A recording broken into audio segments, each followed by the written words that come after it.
I got a whole list of hosts for you to see the same ones. Ooh, I love the way you let me prove your loss. Wanna say thank you, but you still gotta see your dark sin, or he won't take it. It's all time that you wasted. Send me dogs and he'll take you. You might find home today, girl. Today might not, that's okay, girl. Swear to God, gotta pray for it. Ooh, right now you're too dangerous. The underwriter might say no. If you qualify, they can't do. What a blessing that would be. Girl, you can be honest with me. Rob got so many houses to see, and you can't get no better options than me. Cause you might just see your main home. Rob got a whole list of hosts for you to see the same ones. Ooh, I love the way you let me prove your loss. Wanna say thank you, but you still gotta see your dark sin, or he won't take it. It's all time that you wasted, and we ain't got time to waste. You pick the right ones that put you in your place. You work hard and you're ready for your own space. Those kids watching and they growing. You want more for them, so let's show them. So let's cop you some real estate. Okay, so tell me what you really need. I got a house with a view if you wanna see. Oh, you think that's too much for your family? Oh, we can keep it low key, yeah, that's cool with me. We gotta stay within your budget. The way the market is with the asking, you'll have to come above it. I know it's stressful, but trust it, cause when you get those keys and build equity, you gon' love it. Be your main home. I got a whole list of hosts for you to see the same ones. Ooh, I love the way you let me prove your loss. Wanna say thank you, but you still gotta see your dark sin, or he won't take it. It's all time that you wasted. Girl, you can be honest with me. Rob got so many houses to see, and you can't get no better options than me. Ain't no better option.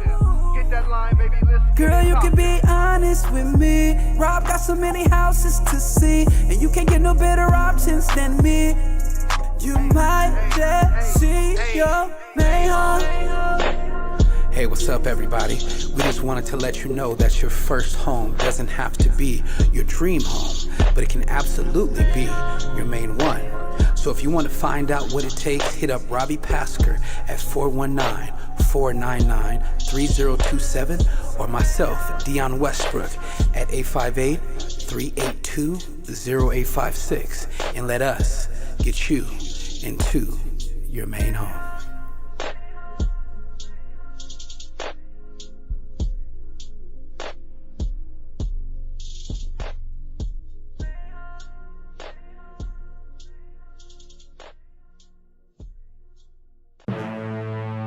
Yeah, it's Pasca. Entourage Productions, Heartland Hip Hop, Toledo Stand Up, Midwest Stand Up, Ohio Stand Up. We in the building. Let's get it. Glass City, Cash City, came to the crib, got it poppin' like Diddy. I'm a bad boy, ain't scared, think it gritty. El Presidente, join my committee, cause we be going up. I'm talking elevation, manifesting God, giving visions of a nation. So if you can feel it, go and raise your hand. I'ma help you build some wealth and come up on some land, come and get it. Tell me what you need. Real estate, condo, real estate, land, real estate, commercial, real estate, real estate, success, real estate, me, real estate. You already know I got it. High school real estate, we rockin'. Young millennials, we poppin'. Tell them other folks to stop it. Tell me what you need. Real estate, condo, real estate, land, real estate, commercial, real estate, real estate, success, real estate, me, real estate. You already know I got it. High school real estate, we rockin'. Young millennials, we poppin'. Tell them other folks to stop it. Tell me what you need. She hit my line, she said she wants a home. Can't rent no more, she wants something she owns. She read my mind cause I'm the one who knows the plan to reach these home ownership goals. Yeah, they know the name and they know the game. Try to cool off. Hotter than a flame, put these bras to shame. Build it up right. Getting families good, buying up our hoods. I'm talking about wealth. Come and cop a crib like you know you should. Tell me what you need. Real estate, condo, real estate, land, real estate, commercial, real estate, real estate, real estate, me, real estate. Got it. You already know I got it. High school real estate, we rockin'. Young millennials, we poppin'. Tell them other folks to stop it. Tell me what you need. Real estate, condo, real estate, what you waiting for? Real estate, commercial, real estate, make this shit last year. Real estate, me, real estate. You already know I got got it. That's real estate, we rockin'. Let's get it. We poppin'. Tell them let's get it. Let's get it. Tell me what you need. 2020, perfect vision. The future is now. The evolution will not be televised. Get with it or get left. You know what time it is. You already know who it is and what it be. It's Rob P. Pascal Real Estate. Heartland Hip Hop, Rob P TV. You already know the game. Let's get it. Let's get it. Let's get it. Yeah, let's get it. Oh, let's get it. Oh, let's get it. Hey, let's get it. Let's get it. Oh.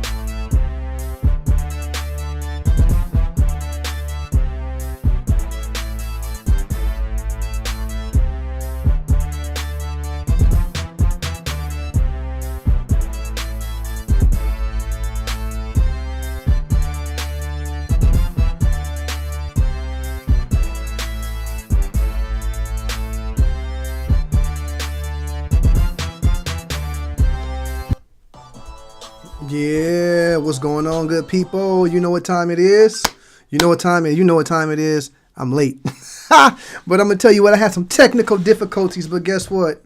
Next week, I'm going to be on time because I'm going to be here every Thursday. Well, 4 Thursdays out of the month. Some months have 5 Thursdays, but I'll be here every Thursday hitting y'all with some game that's going to help you take your life to the next level, financially speaking, and more so when it comes to home ownership. So if you're watching this right now, you're rocking with the group, the Northwest Ohio Real Estate Hub.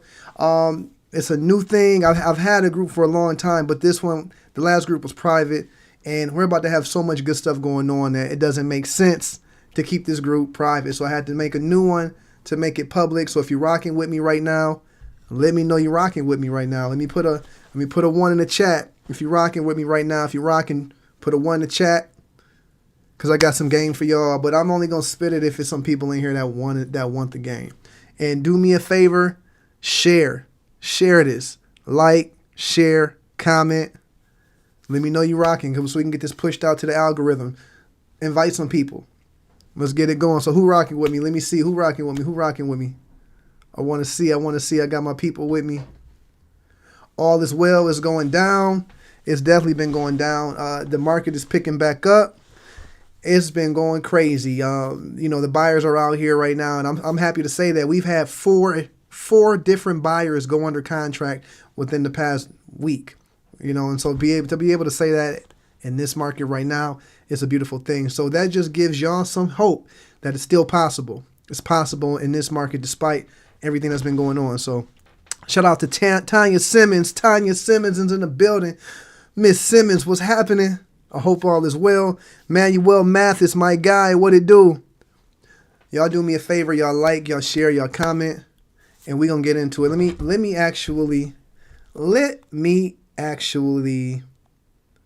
I want to share this. I want to share it one more time, and then we're going to get to it. So just bear with me. I hope y'all like the tunes. It was lit. Was it lit? I've been in the lab. I got some more music I'm working on, y'all.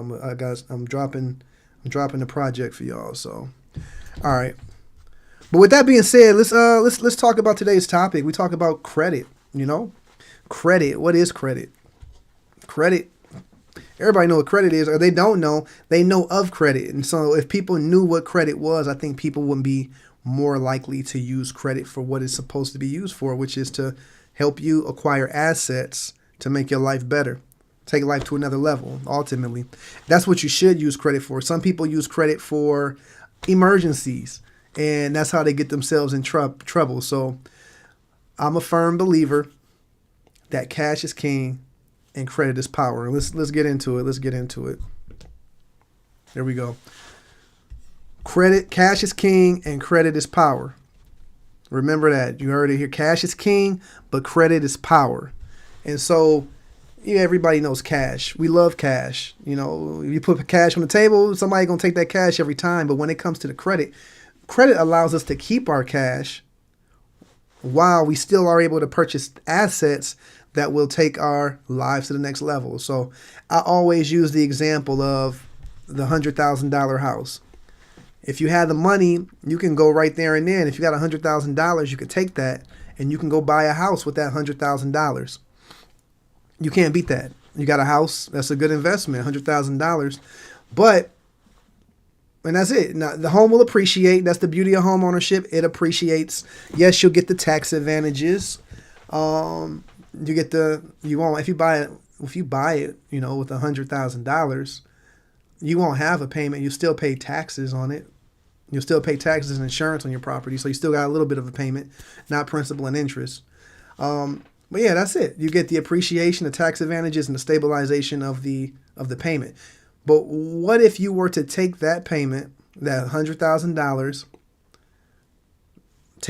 let's just take 5%, because you can buy that $100,000 house with 3% down, and you have closing costs. So even if we're being a little conservative, let's say it takes you 7%, 3% for the down payment, and 4% for closing costs to buy this $100,000 house.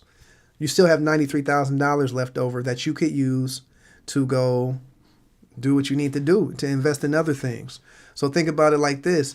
Yeah, I'm going to pay principal and interest every month. So yeah, I'm going to have a payment. No big deal. Whether I'm paying the money now or if I'm giving it to them all in one lump sum, what's the big difference? I don't think there is a difference. But second to that, all right, boom, $93,000. I'm going to borrow $93,000 to buy this house, and I'm going to spend, let's just say 6% interest. Interest rate 6%. I'm spending 6% to live in this house, own this house, take advantage of the appreciation of this home.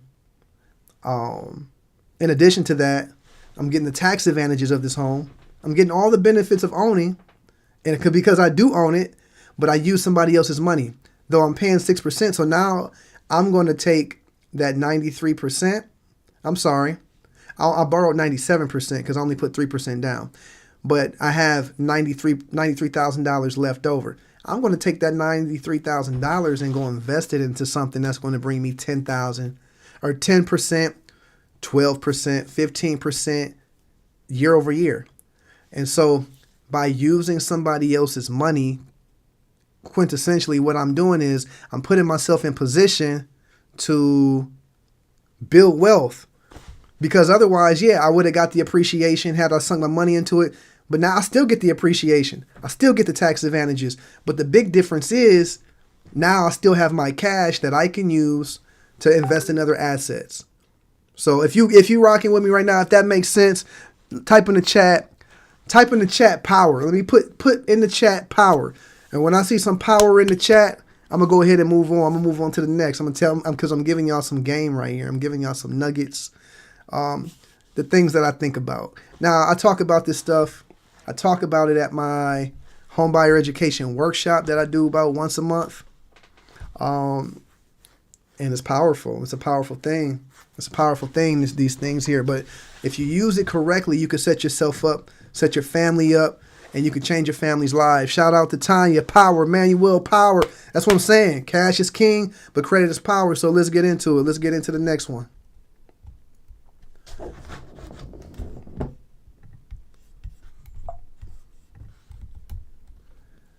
All right, so when we talk about credit, we got to talk about the credit. You got different scoring models. Okay? We all know that people talk about a credit score, but what is a credit score? What's a credit score? That's what it comes down to. All right? First of all, it's called a score. So what does that connotate? What does that tell you? It's a game. Credit is a game. That's all it is. And if you know the game, then you could play to win. Know the game so you can play to win. So that's what we're talking about today, the credit game. All right. So when we talk about points, that's all you're after. When it comes to this credit, we're talking about the points. The score that lenders use is called your FICO score. Your FICO score. All right. That's what you want. If you want to know what your FICO score is, go to myfico.com. myfico.com. That's one of the best, for letting you know what your real score is. All right. So on this FICO scale, it can be at the lowest 300 points and at the highest 850 points. So with that being said, this whole credit game is over 550 points. there's 550 points that you're going after right now. That's it. 550 points, literally. And so if you understand the game and how to get those points, then you can play to win. So understand about these FICO scores. You have 3 different credit bureaus that lenders will use to let them know where your credit score is at. And you have to understand these credit bureaus. They're TransUnion, they're Equifax, and they're Experian. And with that being said, each credit bureau uses a different model for giving you your credit score. So one credit bureau may give more power to collections than the other one. One may put more emphasis on the payment history, or, there's so many different variables that go into these credit scores. You never know, but don't expect to get on here and have the same credit score across the 3 bureaus. All right. Don't expect that. And if you got questions, rock with me. If you got questions right here, I don't want to talk to myself this whole time. So if you got questions, just holler at me, and I'm going to do my best. Make it interactive. If you got questions, if you got comments, boom, boom, boom. But again, 3 different bureaus, okay? 550 points. They all use something different. So let's talk about what they do. What do they do differently?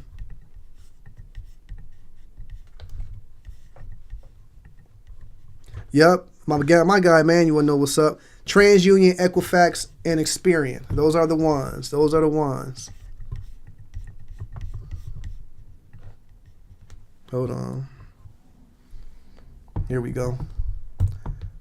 So we talked about what is a credit bureau score. It's a snapshot, basically. So your credit score is going to change every day. As new information comes in, you're going to get a different score. What I do like about Credit Karma, although lenders don't use Credit Karma, keep in mind Credit Karma is your Vantage score. It's not the score that your lenders use, okay? But I do like Credit Karma because it is very accurate in the reporting of your credit. And so if something changes on your credit report, Credit Karma is going to let you know within minutes. So, there is value in Credit Karma because it shows you daily what goes on with your credit score. But just know when it comes to your credit score, it's a snapshot, just a moment in time, because the next time you check it, it could be an hour later. It could be different. All right. Credit scores are not stored in the consumer's credit file at the repository. These companies like FICO, Vantage, you have different companies that do their own models. They come up with the scores. Again, the scores, the lowest FICO score you can have is 300. The highest is 850.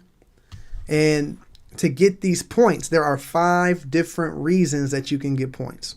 5 different reasons. So let's talk about it. Do me a favor, tag somebody that needs this information. Share it. Let's get it out to the people. All right, so this right here, this is the sauce. This is it. I mean, if you can understand this right here, then you will understand the game of credit and know how to play it. So what you see here, what does it say? It's the FICO score is calculated using 5 different categories. And if you understand the weight of each category, then you know what you need to do to get your game right, right? 550 points. 192.5 of those points will come from your payment history. Straight like that. Payment history.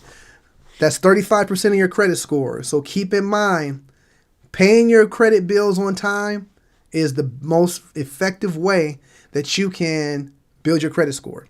So I'm not talking your utilities. I'm not talking gas, electric. I'm not talking your phone bill. I'm talking the bills that include debt. Mean things that you have to borrow money to use, like your car note, like credit cards, like student loans, like personal loans. There's so many different things.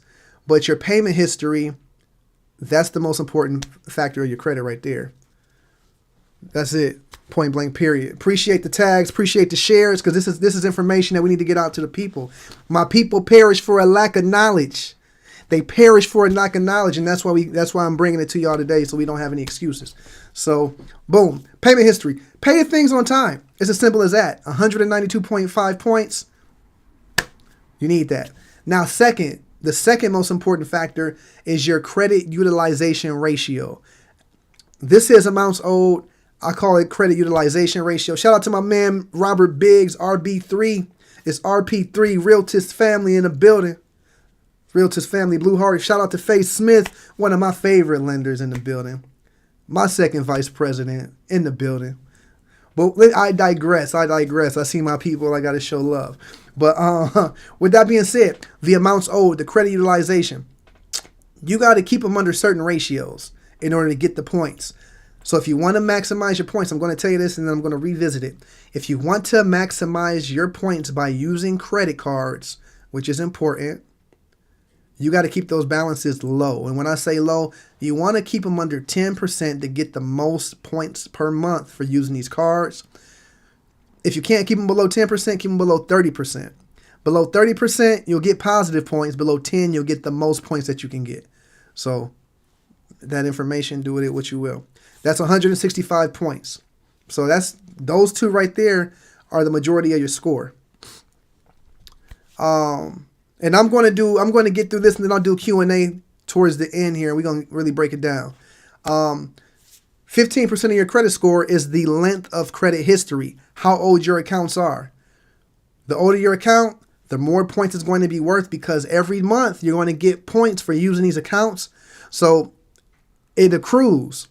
So the more every month as the points go up, the account is worth more. So that's why you might see what happens with people when they close an account and their credit score goes down. It's because all those points evaporated. They all evaporated. So don't close accounts, y'all. Well, don't close revolving accounts. You can't help but close installment accounts. But revolving accounts, you never close. And I'm going to revisit that here shortly. Boom, 55 points. 10% of your credit score comes from new credit. And this is inquiry. So when you apply for credit, you're going to get an inquiry. And an inquiry, it's going to count against your credit score.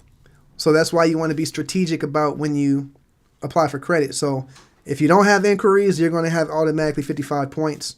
Every time you apply for credit, it's going to take away from those 55 points. And then you have the types of credit used. You get more points for diversifying your credit. Point blank, period. Use different types of credit. I mean, we're talking, again, you need revolving credit. You need installment credit. Okay. You need store cards, bank cards, different loans. You get different points for having a mortgage, different points for having a car loan, different points for having a personal loan. You get different points for getting a card from a store. You get different points from getting a card from a bank. You get different points for getting your card from a credit card company. So diversifying your credit is going to help you build points as well. All right, so we talked about what payment history is. That's 35% of your credit score, 192.5 points. You got that? Boom. And this also includes your information on public records like bankruptcies and things of that nature. So keep that in mind. All right. We'll revisit that stuff in a minute here. Again, let's talk the difference between installment credit and revolving credit. All right. Installment credit, we give you a lump sum and then you pay it back in installments. Lump sum, pay it back in installments. When you pay it back in installments, when you're done, you're done. Okay. That's installment credit. It's pretty straightforward for the most part. And then you have revolving credit, right? So revolving credit, basically, we're going to make this much money available to you, and you're going to pay it back, and you're going to pay it back. Like a revolving door. You spend some, you pay some back. You spend some, you pay some back. You spend some, you pay some back. That's revolving credit. When it comes to your utilization ratio, again, you keep points for keeping it below 30%, but really keep it below 10% to get the most points you can get for it. Shout out to my man, Jody. Yes. All right, history of credit, that's 15%. We talked about it. The older the account, the more points it's going to be worth. And then the diversification, using the different points. You get more points for using different types of credit. All right. Pursuit of new credit inquiries accounts for 10%. So we talked about that. How do inquiries impact credit scores? First and foremost, you have to understand they're not all the same. You have hard inquiries and you have soft inquiries. So when you apply for credit, that's a hard inquiry. That's going to count against your score. Sometimes you get solicitations in the mail that's going to say, hey, you're pre-approved. That's a soft pull. That's not against your credit. Sometimes if you apply for a job, you're going to get something, they're going to pull your credit. That's a soft pull. It doesn't count against you. It still goes on your credit report, but it doesn't count against you. All right. What you need to know, a little tidbit, you have a 30-day window to apply for mortgages and cars without being penalized. So you don't get penalized for shopping around for better rates. So if you apply for a mortgage, any mortgage that you apply for within 30 days does not count against your credit after that first one. So keep that in mind. Again, be strategic. Something else to know about inquiries, they penalize your score for 1 year, but they stay on your report for 2 years, but only that first year is when it counts against your credit score. All right, so let's talk about some of these things that stay on your credit score, right? These derogatories, because we don't like derogatories. Bankruptcy is going to stay on your credit report for 10 years. Chapter 7, 11, and 12. If you go chapter 13, which is where you pay stuff back, it'll stay on your credit report for 7 years. If you complete it, if you don't complete it, it's going to be on there for 10 years. Lenders are going to want you to wait at least 2 years to get a bankruptcy. Some loans make you wait 2 years after a bankruptcy. Some loans make you wait 3 years after a bankruptcy.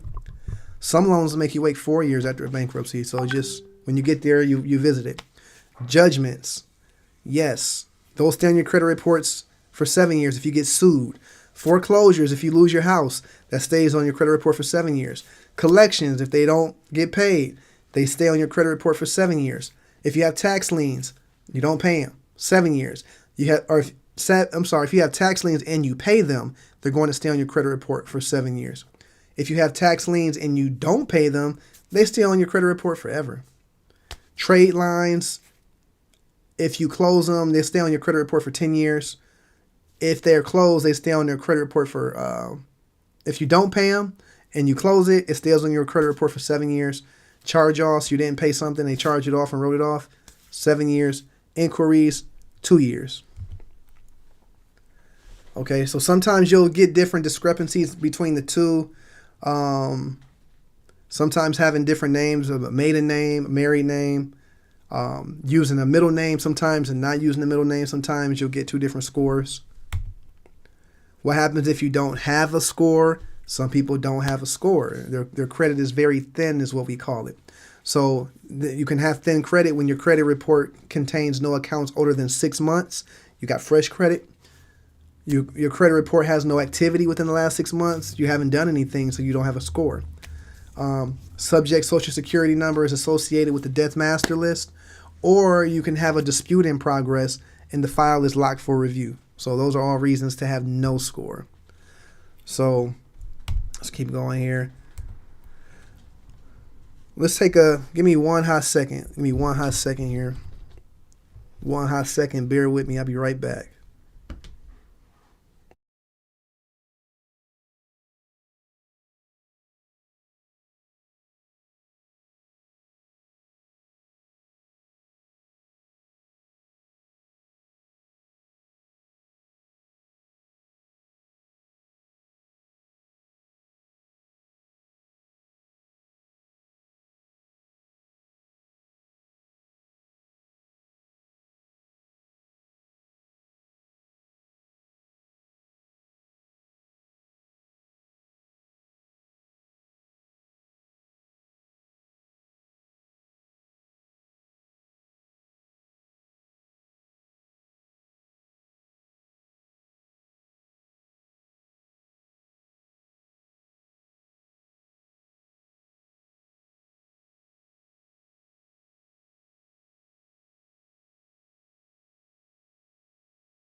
Oop, hold on. Back like I never left. Had technical difficulty, y'all, but we back.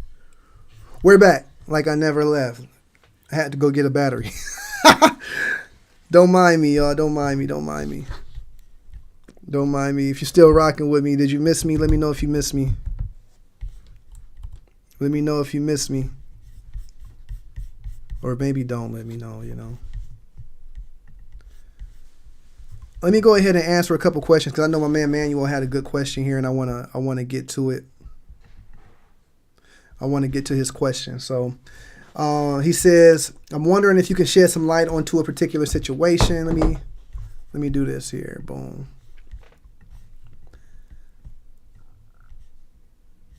You really can't read that on this screen. You can't read that, y'all. But I'm going to read it out loud. He says, I'm wondering if you could shed light onto my particular situation. I have only had one line of credit history with secured credit card, looking to diversify the credit profile. What would you recommend? Manuel, you asked the right question because now is the time. I'm going to talk to you about what borrowers can do to help raise their scores. Do me a favor, y'all. Share it. Share this to your profile.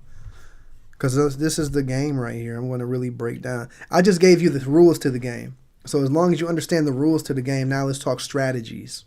Okay? Strategy. I like strategy. I'm strategic. So now that you understand the game, the rules, let's talk strategy. And so, Manuel, to answer your question, there's a lot of things that you can do. It's a collective thing, and I'm going to give you some game here. So first and foremost, you have to be strategic with your credit. Just don't be out here applying for credit just to be applying for credit. That's the first thing. So what that means is only apply for credit when it's needed. Be strategic. If you're looking to build your credit and you know, okay, for a lot of people, they want to become homeowners. They know they want to purchase within the next year. So they have time. So they can be strategic. Open up a couple of trade lines here. Wait about 3 or 4 months. Open up another couple of trade lines, and then typically you pay on those for another in 6 months, and then you got your score. We're talking fundamental stuff though. Always pay bills on time, keep balances low on credit cards, pay off debt rather than moving it around, and opening new accounts responsibly. So let's talk about that. Keeping the balances low again. If you want to build your credit, you want to keep that balance below 10%, okay? Under 10% to get the maximum points you can get for using that credit card. Under 30 is great. Over 50, they start taking points off of your credit score. So keep it under 30, but if you can help it, keep it under 10%. That's the game. Point blank, period. Keep it under 10%. Shout out to Mary Bell. Shout out to Brandon. If y'all rocking with me, let me know if you're feeling this. If this is something that's if you're feeling it right now, put a 3 in the chat. I like the number 3. Put the 3 in the chat. If you're feeling this, if you feel like this is providing value to you, put a number 3 in the chat. Let me know you're rocking with me. So let's talk about this. Let's talk about this right here. Okay. Building credit. If you don't have any credit, like my man Manuel, you've had a secured card, that's great because that's better than most people. A secured card is a great place to start because with a secured card, you can put a little bit of money down, $200. The bank is going to give you a credit card worth $200, and you just keep that balance low. So if you get a $200 card, this is the strategy. If you get a $200 card, get the card, forget about it. What you're going to do is put your Netflix on it. Any bill that's less than $20 per month, put that bill on that card and auto pay that card. Auto pay onto that card, whatever $20, $15, $16 bill you have. Okay, because $20 is 10% of 200, which is the maximum. All right, so keep that below. You want to keep the balance below 10%. So Netflix is if it's $15 per month, pay Netflix on that secured card and then auto pay that secured card from your bank account. And then forget about it. Put the card up. Go put it up. Forget about it. Come back 8 months later, 6 months later. In fact, if you have a secured card, Manuel, this is a nugget for you.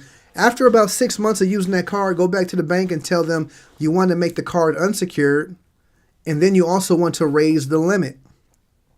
So for my people that do have credit cards, and after about every 6 months or so, if you pay on time and you keep those balances low under those ratios, I would tell you every 6 months or so, call up that credit card company and tell them you want to increase on your limit. That's a trick right there. Let me go back. Yeah, you want to, every 6 months or so, call up that credit card company. If you've been on time and you've kept those balances low, tell them you want to increase, because that's going to help you build your credit. Because now, if I have a $200 card and I make it a $400 card, now I've been keeping the balance at $10 per month. Okay, so what is that? 5%. That's 5%. Now, if I keep the balance at $10 and it's a $400 card, that's what? 2.5%. So my ratio is even smaller now, and now I'm getting more points. So if you have credit cards you've been on time with, about every 6 months, ask for an increase, and that's going to build your credit. In addition to that, if you don't have any credit cards, a secured card is a good place to start. Another one is called Kickoff. I'm going to put it in the chat. I love Kickoff. I've been using Kickoff for years to support my credit, give me positive credit, and this helped me build my credit 100 points in about 6 months using Kickoff.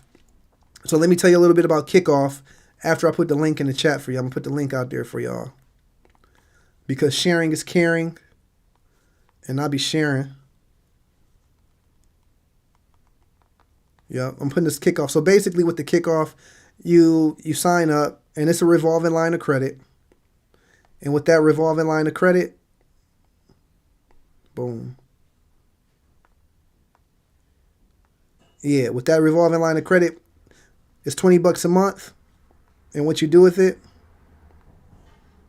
Yeah, what you do with it, you're going to pay $20 a month. And what do? They show, first of all, they give you a line of credit of $2,500, $2,500. All right, $2,500. That's a nice line of credit for someone who doesn't have credit. And then they're going to give you so it's like a credit card, but you don't spend anything on it. You just pay $20 a month. And so every month, this is how it's going to help your credit. Every month you're paying $20, auto pay it. Payment history, okay, that's 35% of your score. Secondly, the card is for $2,500. You're only going to be spending what, about $300 out of that $2,500. So it's almost about close to 10%. And as you pay it down, it goes under 10% until you just pay it down to zero. But that $20 a month, now you're getting the points for the utilization.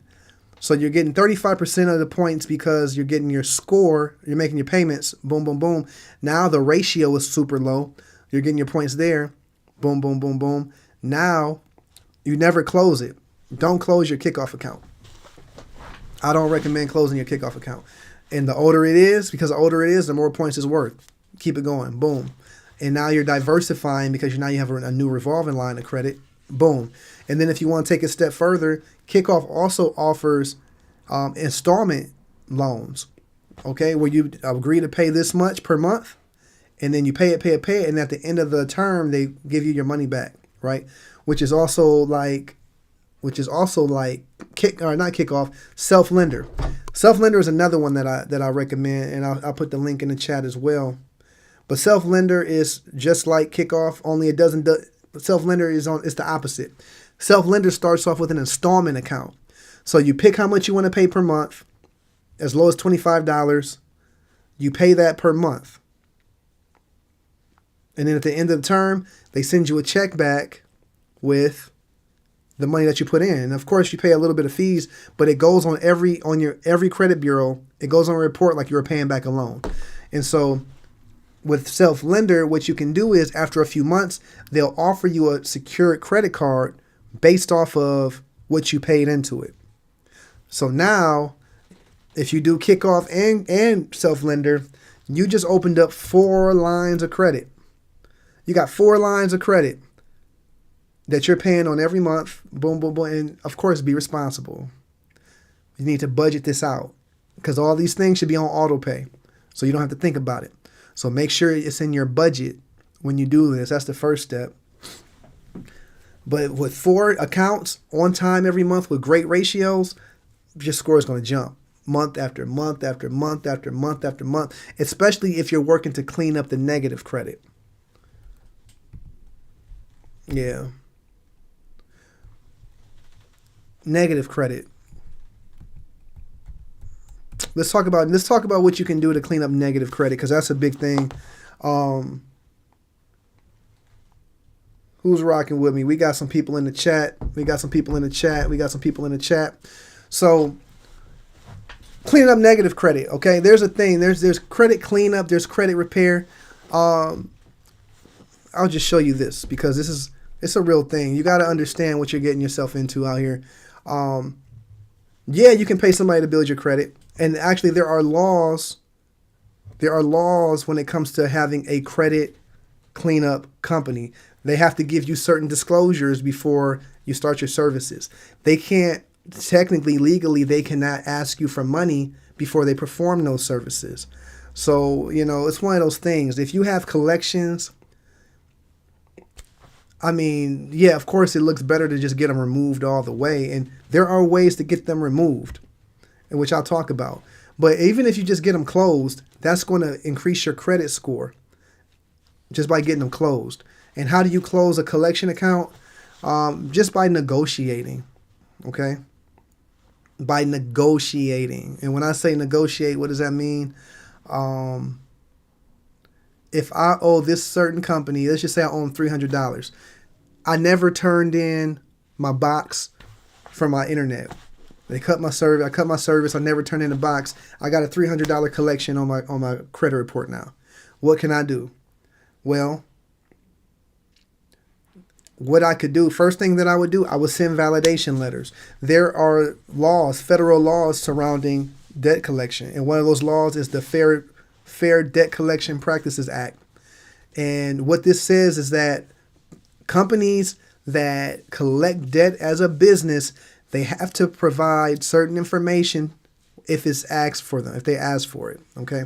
So with that being said, boom, their validation letter for those people that come through my housing counseling will look at your credit report. And if you have collections, I have validation letters that I'll give you for free that you can use that ask for things of such as, show me something that I signed saying that I agreed to pay this debt. Show me your license to collect debt in my state. And ask for about 9 different things. Please show me how you calculated what you say I owe. Break it down. And they'll have to break it down. And if they can't do that, especially can't do that within 30 days, then they have to erase the date. So if I got a $300 collection on my account, the first thing that I'm going to do, I'm going to send some validation letters and see if I can, catch them slipping.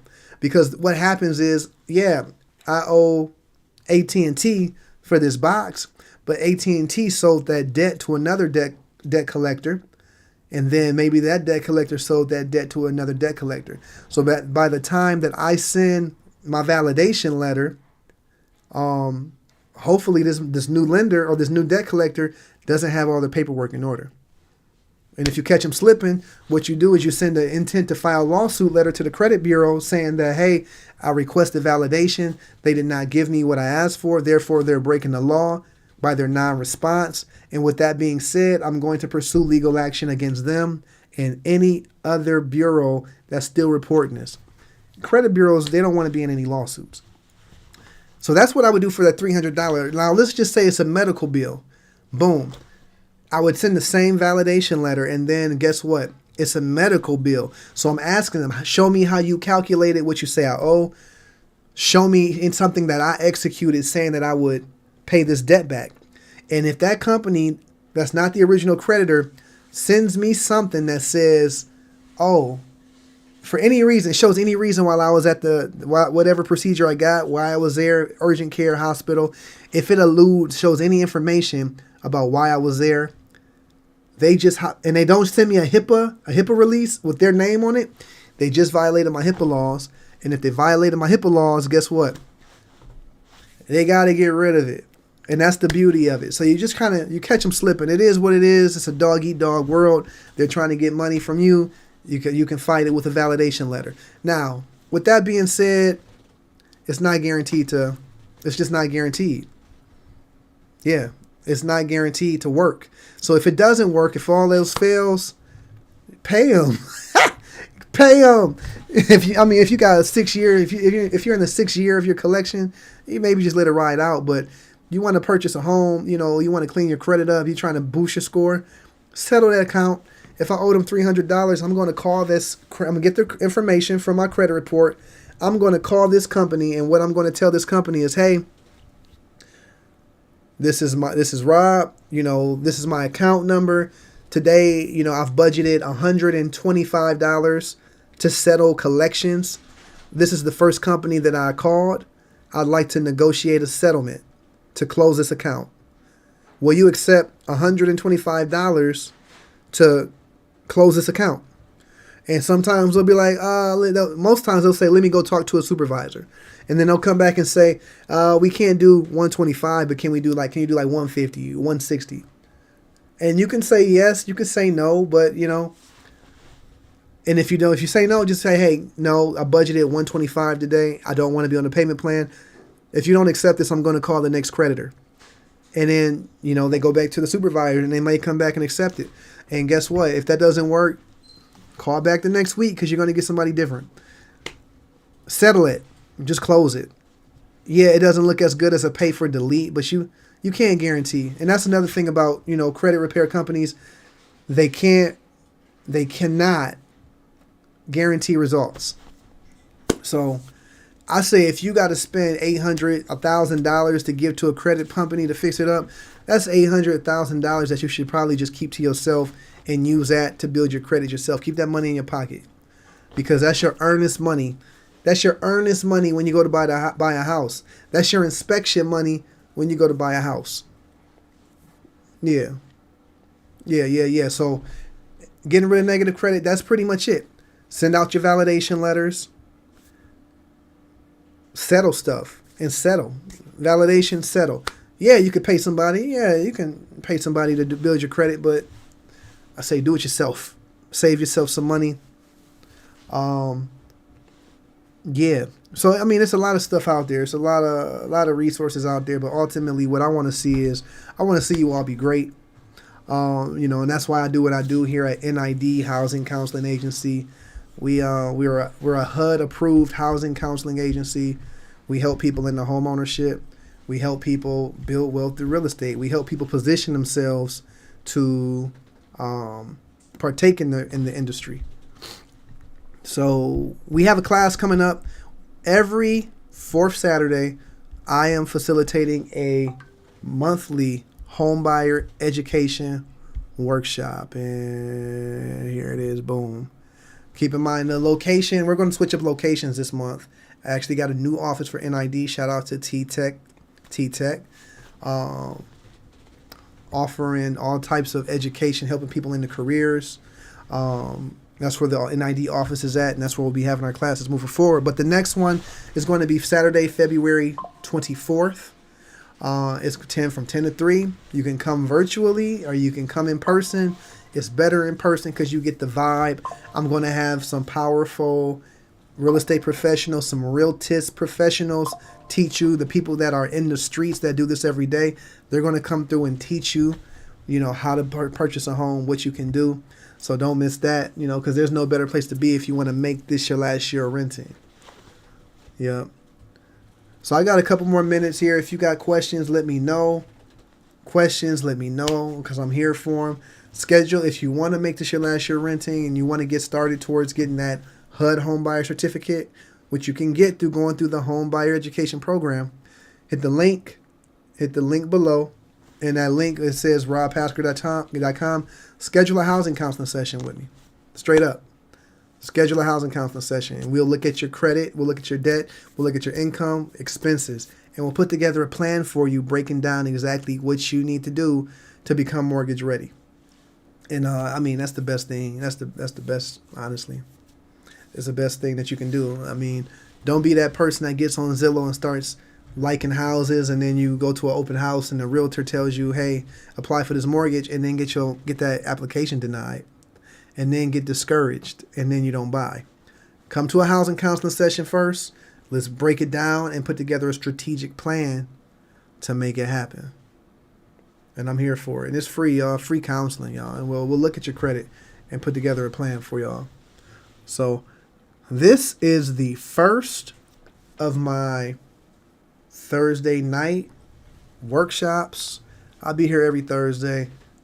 You know, I don't know what's best. I think maybe I'll do a survey, but originally I wanted to start them at 6 p.m., but I think I'm going to start them at 8 p.m. on Thursdays because I think people are more settled by 8. People have children and things that they need to do. So I think 8 o'clock. It's going to be in this group, the Northwest Ohio Real Estate Hub. We're lit. We're going up. Stay tuned. Add your people.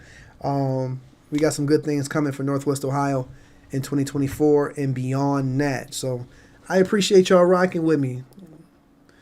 Appreciate y'all. What is it? It's going on an hour, 50 minutes in. Don't seem like none of y'all got questions. Y'all just like, just watching me. I'll take it. But until next time, hit that link. Let's get it.